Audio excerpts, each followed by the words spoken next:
ನಮ್ಮ ನಾಡು ವಾರ್ತೆಗಳಿಗೆ ಮತ್ತೊಮ್ಮೆ ಸ್ವಾಗತ. ಮಂಗಳಾದೇವಿ ಯಕ್ಷಗಾನ ಮೇಳದ ವೇಷಧಾರಿ ರವೀಂದ್ರ ಶೆಟ್ಟಿ ಎಂಬುವರನ್ನು ಸೋಮವಾರ ರಾತ್ರಿ ಹತ್ಯೆ ಮಾಡಲಾಗಿತ್ತು. ಹಂಪನಕಟ್ಟದ ಲಾಡ್ಜ್ ಒಂದರಲ್ಲಿ ನಡೆದ ಈ ಕೃತ್ಯ ಮಂಗಳವಾರ ಬೆಳಿಗ್ಗೆ ಬೆಳಕಿಗೆ ಬಂದಿದೆ.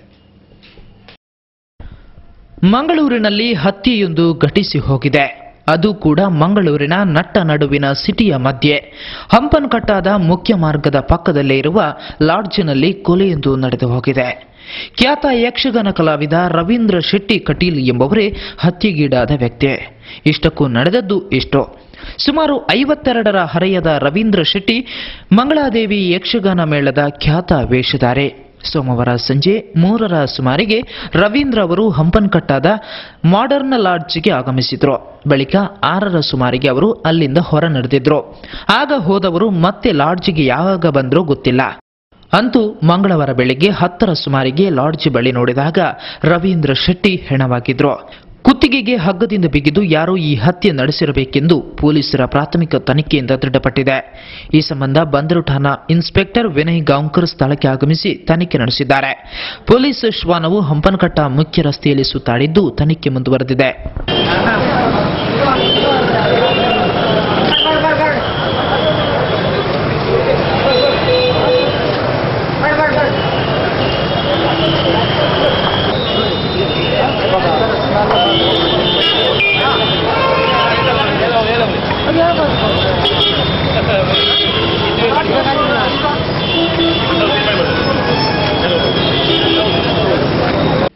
ಮಂಗಳೂರಿನ ಕರಾವಳಿ ಶಿಕ್ಷಣ ಸಂಸ್ಥೆಯಲ್ಲಿ ಫ್ರೆಶರ್ಸ್ ಡೇ ಇತ್ತೀಚೆಗೆ ಸ್ಥಾಪಕಾಧ್ಯಕ್ಷರಾದ ಎಸ್ ಗಣೇಶ್ ರಾವ್ ಅವರ ಅಧ್ಯಕ್ಷತೆಯಲ್ಲಿ ನಡೆಸಲಾಯಿತು.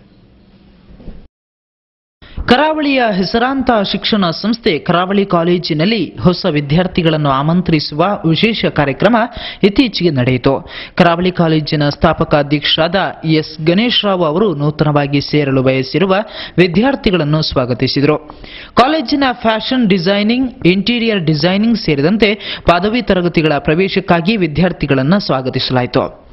ನಂತರ ಮಾತನಾಡಿದ ಕರಾವಳಿ ಕಾಲೇಜಿನ ಸ್ಥಾಪಕಾಧ್ಯಕ್ಷ ಎಸ್ ಗಣೇಶ್ ರಾವ್, ಗುಣಮಟ್ಟದ ಶಿಕ್ಷಣ ನೀಡುವ ಜೊತೆಗೆ ಪೂರಕ ಚಟುವಟಿಕೆ ಕೈಗೊಳ್ಳುವ ವಿನೂತನ ಕಾರ್ಯಕ್ರಮಗಳನ್ನು ಕರಾವಳಿ ಕಾಲೇಜು ಹಮ್ಮಿಕೊಂಡಿದೆ.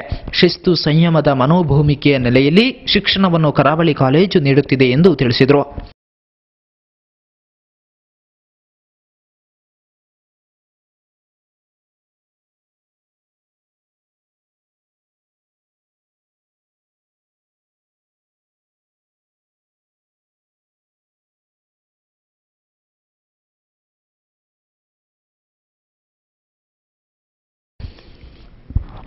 ಕರಾವಳಿ ಕಾಲೇಜಿನ ಆನಂದ್, ಲೋಗನಾಥನ್ ಸಿ, ವೆಂಕಟರಾವ್ ಸೇರಿದಂತೆ ಇತರರು ಈ ಸಂದರ್ಭದಲ್ಲಿ ಹಾಜರಿದ್ದರು. ಮೇರಮಜಲಿನ ಸುಕುಮಾರ್ ಎಂಬುವರು ಕ್ಯಾನ್ಸರ್ ಕಾಯಿಲೆಯಿಂದ ಬಳಲುತ್ತಿರುವ ಬಗ್ಗೆ ನಮ್ಮ ನಾಡು ವಿಸ್ತೃತ ವರದಿ ಮಾಡಿದ್ದು, ಕೆಎಂಸಿ ಆಸ್ಪತ್ರೆಯಲ್ಲಿ ಚಿಕಿತ್ಸೆ ಪಡೆಯುತ್ತಿದ್ದು ಮಂಗಳೂರು ಶಾಸಕರಾದ ಯುಟಿ ಖಾದರ್ ಭೇಟಿ ನೀಡಿ ಪರಿಹಾರದ ಭರವಸೆ ಇತ್ತರು. ಮೇರಮಜಲು ನಿವಾಸಿ ಸುಕುಮಾರ್ ಎಂಬುವರು ಕ್ಯಾನ್ಸರ್ನಿಂದ ಬಳಲುತ್ತಿರುವ ಬಗ್ಗೆ ನಮ್ಮ ನಾಡು ವರದಿಗೆ ಸ್ಪಂದಿಸಿದ ಹಲವಾರು ಹೃದಯವಂತರು ಈ ಕುಟುಂಬಕ್ಕೆ ಸಹಾಯ ಮಾಡಲು ಮುಂದೆ ಬಂದಿದ್ದು, ಈವರೆಗೆ ಈ ಕುಟುಂಬಕ್ಕೆ ರೂಪಾಯಿ 50,000ದಷ್ಟು ನೆರವು ದೊರೆತಿದೆ. ಈ ನೆರವಿನಿಂದಾಗಿ ಸುಕುಮಾರ್ ಇದೀಗ ಮಂಗಳೂರಿನ ಕೆಎಂಸಿ ಆಸ್ಪತ್ರೆಯಲ್ಲಿ ಚಿಕಿತ್ಸೆ ಪಡೆಯುತ್ತಿದ್ದು, ದೂರವಾಗಿದ್ದ ಪತ್ನಿ ಹಾಗೂ ಮಗು ಸುಕುಮಾರ್ ಅವರನ್ನು ಅರ್ಥೈಸಿ ತನಗೂ ಗಂಡನ ಸೇವೆ ಮಾಡಲು ಅವಕಾಶ ಬೇಡಿರುವುದು ಸುಕುಮಾರನಿಗೆ ಮತ್ತಷ್ಟು ಸಂತೋಷ ನೀಡಿದೆ. ಮಂಗಳವಾರ ಕೆಎಂಸಿ ಆಸ್ಪತ್ರೆಗೆ ಶಾಸಕರಾದ ಯುಟಿ ಖಾದರ್ ಭೇಟಿ ನೀಡಿ ಸುಕುಮಾರ್ ಕುಟುಂಬಕ್ಕೆ ಶಾಸಕರ ನಿಧಿಯಿಂದ ಪರಿಹಾರ ಧನ ಒದಗಿಸುವ ಭರವಸೆ ಇತ್ತರಲ್ಲದೆ ಸುಕುಮಾರನ ಪುತ್ರನ ಭವಿಷ್ಯಕ್ಕಾಗಿ ಜನತೆ ಇನ್ನಷ್ಟು ಸಹಾಯಧನ ನೀಡುವಂತೆ ವಿನಂತಿಸಿದರು. ಮೇರಮಜಲು ಗ್ರಾಮ ಪಂಚಾಯತ್ ಅಧ್ಯಕ್ಷರಾದ ಯೋಗೀಶ್ ಪ್ರಭು, ಸದಸ್ಯೆ ಶ್ರೀಮತಿ ವೃಂದಾ, ಫ್ರಾನ್ಸಿಸ್, ಶಿವಪ್ಪ ಸುವರ್ಣ ಪಕ್ಕಳಪಾದೆ, ಶಶಿರಾಜ್ ಕೊಳಂಬೆ ಮುಂತಾದವರು ಹಾಜರಿದ್ದರು.